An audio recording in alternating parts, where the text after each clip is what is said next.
Rasulullah SAW bersabda, "Kullu bani Adam khatta'un, wa khairul khatta'in at-tawwabun."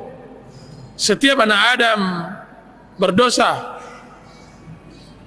dan setiap yang berdosa hendaklah bertaubat kepada Allah Azza wa Jalla. Dosa dan maksiat adalah tabiat manusia.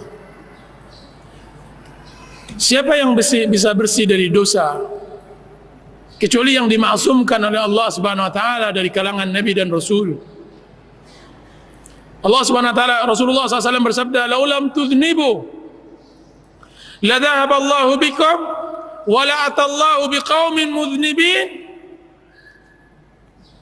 summa yastaghfiruna rabbahum faghfara lahum." Jika seandainya kalian tidak berdosa, maka Allah Subhanahu wa taala akan buang kalian, dan akan Allah datangkan orang-orang yang berdosa, kemudian dia beristighfar kepada Allah, kemudian Allah ampunkan mereka. Jika seandainya kita tidak berdosa, bagaimana Allah Subhanahu wa taala menampakkan kasih sayangnya kepada kita? Jika seandainya kita tidak berdosa, bagaimana Allah Subhanahu wa taala memberikan rahmat, fadl, keutamaannya pada manusia? Jika seandainya kita tidak berdosa, bagaimana nikmatnya bermunajat kepada Allah?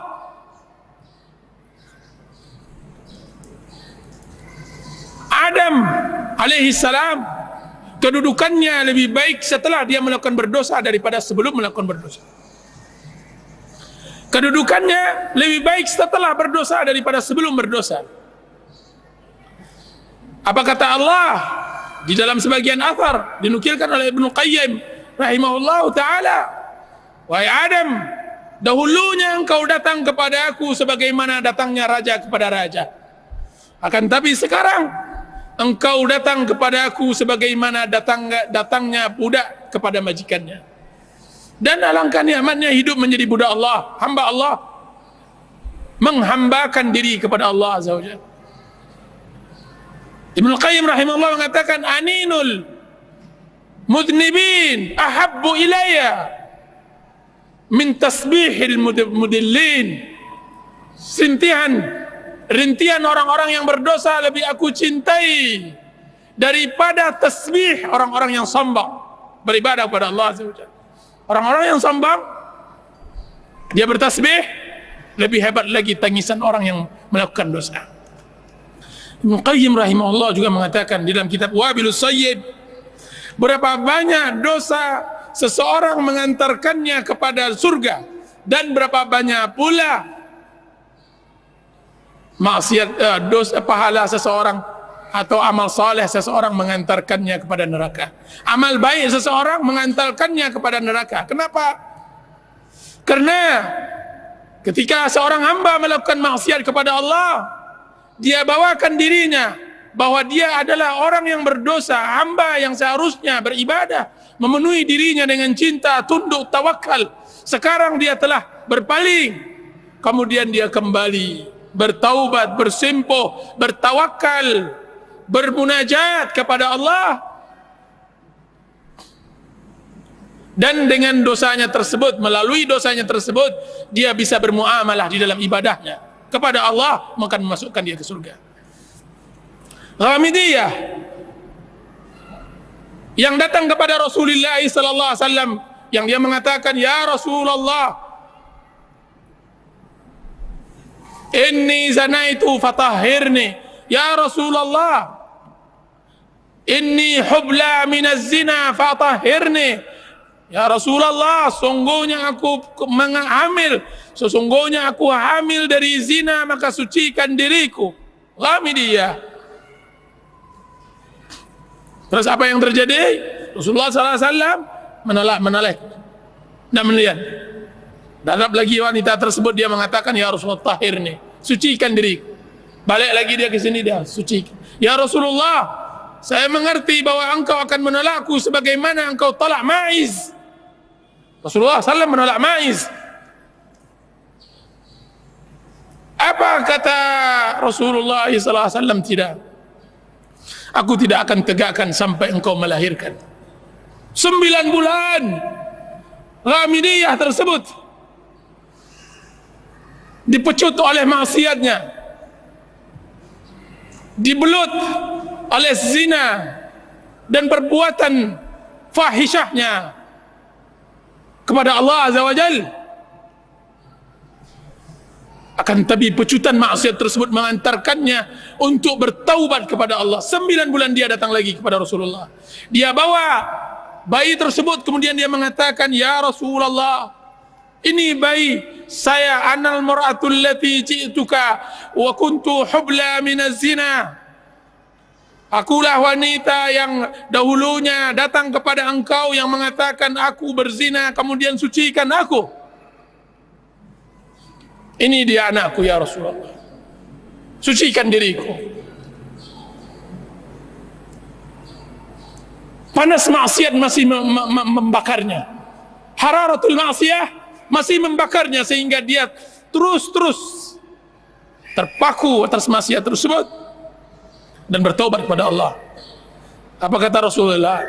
Tidak, hatta taftimih, sampai engkau menyapihnya, menyapih anak bayi tersebut. Pulang lagi dia dalam keadaan keputus asa, dalam keadaan kesendirian, kesedihannya, karena dia sudah bosan dengan kekotoran badannya.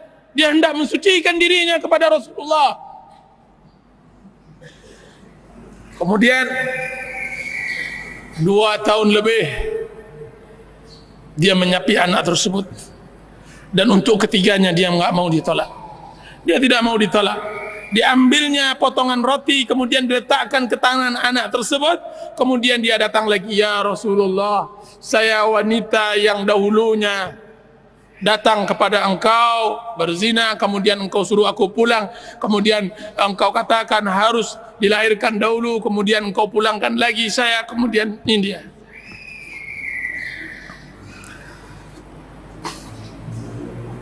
Apa kata Rasulullah SAW? Periksa dia, apakah dia mempunyai junun, gila, semacamnya. Kemudian ditegakkan kepadanya had. Kemudian Khalid bin Walid melemparnya sampai darahnya mencerat ke wajah Khalid. Kemudian Khalid mencelanya. Apa kata Rasulullah SAW? La tasubbu, jangan cela dia wahai Khalid. Laqad tabat taubatan law wasi'at law tabat law yuqsamu ala ahli al-madinati lawasi'atuhum. Laqad tabat taubatan law qusimat ala ahli al-madinati wasi'atuhum.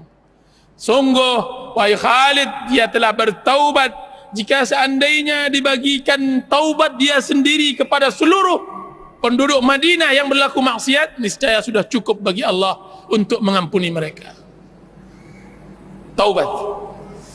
Jadi orang yang berbuat maksiat hendaklah bermuamalah dengan taubatnya, dengan maksiatnya, bermuamalah untuk dia bisa merasakan halawatul iman, merasakan manisnya iman. Sesungguhnya iman memiliki manis. Rasakan itu. Rabbana zalamna anfusana wa illam taghfir lana wa tarhamna lanakunanna minal khasirin. Ya Allah, kami menzalimi diri kami. Jika seandainya engkau tidak ampunkan kami, maka kami akan merugi. Kami merugi. Itu yang pertama. Dan yang kedua, bagi orang-orang yang ditimpakan oleh Allah Subhanahu wa taala maksiat ke maksiat, pertama, jujurlah di dalam bertaubat kepada Allah. Pahami tentang hakikat taubat dan bertaubatlah sejujur-jujurnya. Dan yang kedua, bergaullah dengan orang-orang yang saleh. Bergaullah dengan orang-orang yang saleh dari kalangan kaum muslimin, yang mana mereka mengingatkan kita kepada akhirat, mengingatkan kita kepada amal saleh. Dan jauhilah qurana'us su', teman-teman yang buruk. Dan sering-seringlah untuk duduk di tempat-tempat yang bersih, di masjid-masjid Allah, di kajian-kajian ilmu. Dan hiduplah bersama salaf, bersama sahabat Rasulullah SAW, bersama tabi'in. Bacalah sejarah mereka, hiduplah. Sesungguhnya menyibukkan diri dengan hal itu akan menghilangkan maksiat kita kepada Allah. Maksiat muncul karena kekosongan hati. Maksiat itu datang karena kita tidak menegakkan kebenaran pada waktu itu. Qul ja'al haqq wa zahaqal batil, innal batila kana zahuqa.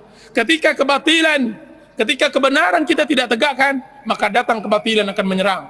Pasukan kebatilan akan menyerang diri kita. Maka sibukkan diri dengan kebenaran. Hadiri majlis ta'lim. Penuhi diri kita dengan zikir kepada Allah, dengan salat 5 waktu, dengan berbicara dan berbincang, mengingat akhirat bersama orang-orang saleh, membaca buku, menjadwalkan untuk sosial, menziarahi orang sakit. Sibukkan diri, berziarah kubur, berinfak, bersedekah, bergotong royong, pergi ke tempat-tempat kesedihan, orang-orang yang ditimpakan musibah. Berangkatlah, sibukkan diri Anda dengan itu. Di Madinah ada seorang pemuda yang mana dia menadarkan dirinya setiap asar dia harus berangkat ke mustasfa, ke rumah sakit. Berangkat, dia nggak memiliki harta seperti Anda, fakir, miskin. Dia mengatakan, saya tidak memiliki harta untuk bisa saya sedekahkan. Saya juga tidak punya keahlian yang saya bisa sedekahkan untuk Allah. Akan tetapi saya mempunyai sedikit kata-kata untuk bisa memberi pembalut kesedihan orang-orang yang sakit. Maka dia datang di rumah sakit setiap asar. Ketika hendak maghrib dia sholat berjamaah. Itu setiap harinya. Masya Allah.